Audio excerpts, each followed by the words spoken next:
Hola!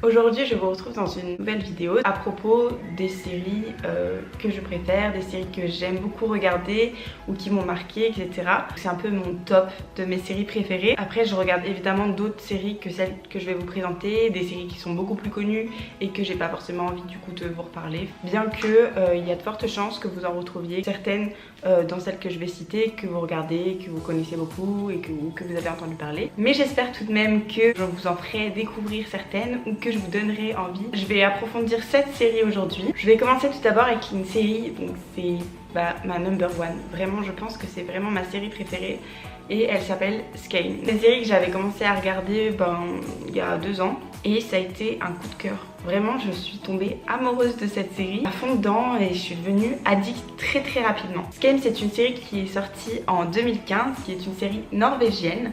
Donc toute la série se passe à Oslo. Alors Skame, c'est quoi? C'est l'histoire d'adolescents. En fait, on suit des adolescents justement dans leur période d'adolescence et dans tout ce qui va avec, c'est-à-dire leur vie quotidienne, leurs relations avec les autres, leurs ressentis, comment ils vivent tout ça, ce qu'ils peuvent traverser et voilà. Et en fait chaque saison est centrée sur un personnage. En fait chacun a sa propre histoire. Ça aborde du coup des thématiques différentes. La religion, l'homosexualité, l'amour et plein de sujets comme ça. J'ai vraiment peur de mal m'exprimer et de mal vous présenter cette série parce que comme je vous ai dit c'est vraiment un réel coup de cœur. Ce qui m'a fait succomber c'est que les personnages sont tellement attachants. Je la décris cette série, c'est qu'elle est pure.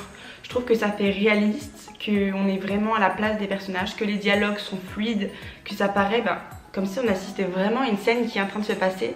C'est pas du tout surfait, on s'identifie du coup plus facilement au personnage. Ma saison préférée c'est évidemment la saison 2, c'est vraiment... Et dans cette saison 2, donc c'est centré sur le personnage de Nora. En réalité elle s'appelle Joséphine Frida Peterson. Et c'est une beauté divine. Et également un autre personnage que j'aime énormément, c'est William, l'acteur Thomas Hayes. Ce duo là c'est vraiment coup de foudre. Du coup je vous conseille réellement de regarder cette série. Je sais qu'ils en ont fait une adaptation en français et en italien. Je vous conseille vraiment la norvégienne, donc celle de base. Vraiment c'est the série à regarder pour moi. La seconde série dont je voulais vous parler s'appelle Blind Spot.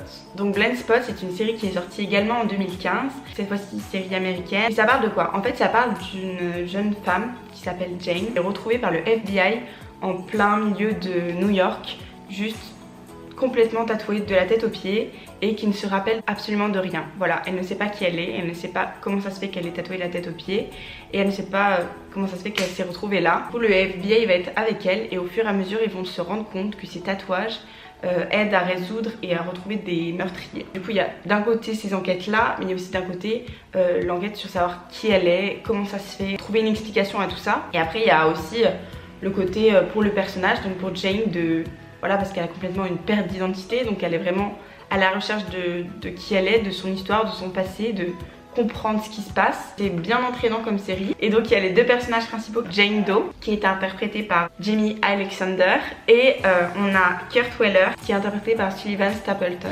La troisième série c'est Atypical, donc ça c'est une série qui est un peu plus récente puisqu'elle est sortie en 2017. Atypical ça parle de quoi? En fait c'est tourné autour d'un adolescent qui est autiste.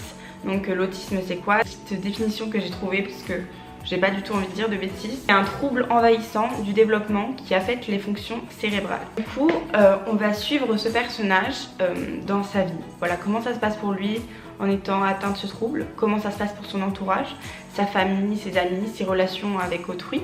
On suit son histoire, donc l'histoire de Sam qui est interprétée par Keir Gilchrist. Et c'est vraiment intéressant. Je trouve pas cette série triste entre guillemets, c'est pas en mode déprimant, non au contraire c'est vraiment abordé avec positivité. On suit lui, on suit ses proches et je trouve ça intéressant, on voit comment il fait pour essayer de trouver l'amour entre guillemets et comment ça se passe pour le regard des autres. Une série qui se regarde facilement. La quatrième série c'est Love Sick.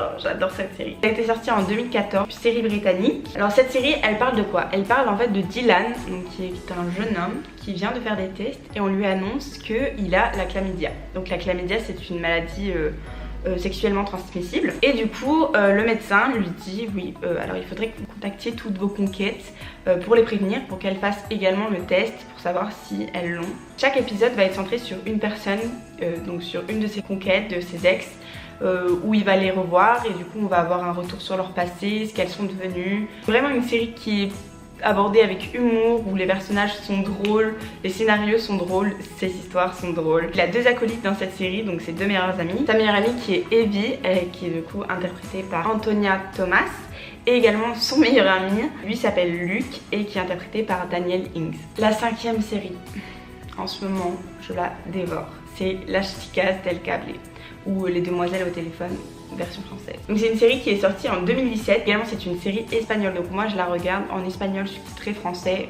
J'adore vraiment. En fait c'est une histoire qui se passe à Madrid en 1928 autour d'une entreprise de télécommunications. On va suivre 4 femmes dont le personnage principal qui est Alba, interprétée par Blanca Suarez, et ses 3 autres acolytes, Carlota, interprétée par Ana Fernandez, Marga, qui est interprétée par Nadia de Santiago, Angeles, qui est interprétée par Margui Sifontas. On va suivre ces femmes à une époque où les femmes sont vues comme inférieures aux hommes, elles travaillent, etc.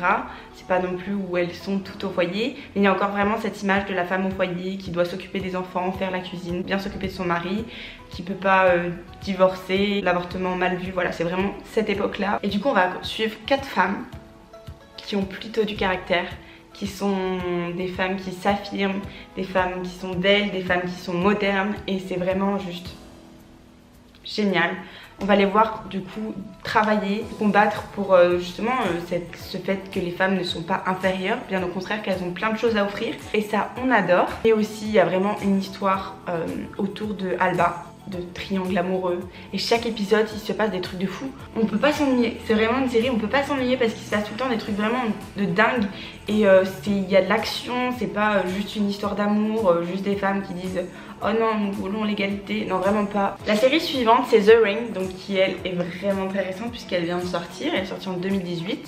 C'est une série danoise qui est disponible sur Netflix, c'est le style post-apocalyptique. Il y a eu un virus mortel qui était contenu du coup dans l'eau, donc quand il a plu ça a éliminé quasiment la totalité de la population. Et on va suivre 2 personnages, Simone qui est interprétée par Alba Auguste et Rasmus qui est interprété par Lucas Lingward. Ce sont des frères et sœurs et ils sont dans un bunker suite à cet événement pour se protéger et justement pas sortir, puisque si vous êtes en contact avec la pluie vous ne ressemblez plus à grand chose, vous ressemblez à ça. Oups. Mais au bout d'un moment ils veulent sortir quoi, et puis même ils manquent de vivre, ils veulent voir si dehors ça va mieux.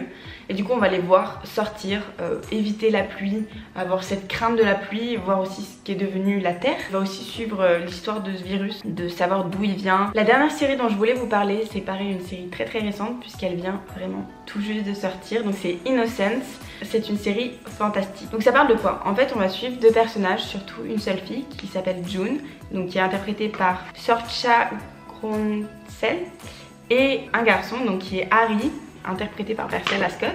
Ces 2 personnages, ils sont dans une vie qui leur convient pas forcément, et en fait ils ont juste envie de se libérer, de s'évader et de s'enfuir tous les 2. Ils sont amoureux, ils ont envie de vivre leur amour, loin de tout ça, loin de leurs problèmes, et du coup ils font une fugue. Jusque là ok, leurs parents les recherchent, ils sont un peu inquiets, sauf que c'est pas si simple que ça en fait.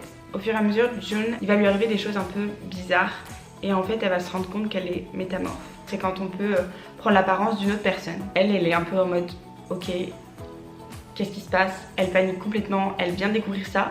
Son copain évidemment découvre ça avec elle. Je trouve ça vraiment sympa à regarder puisque c'est pas tous les jours qu'il y ait des séries autour de métamorphes.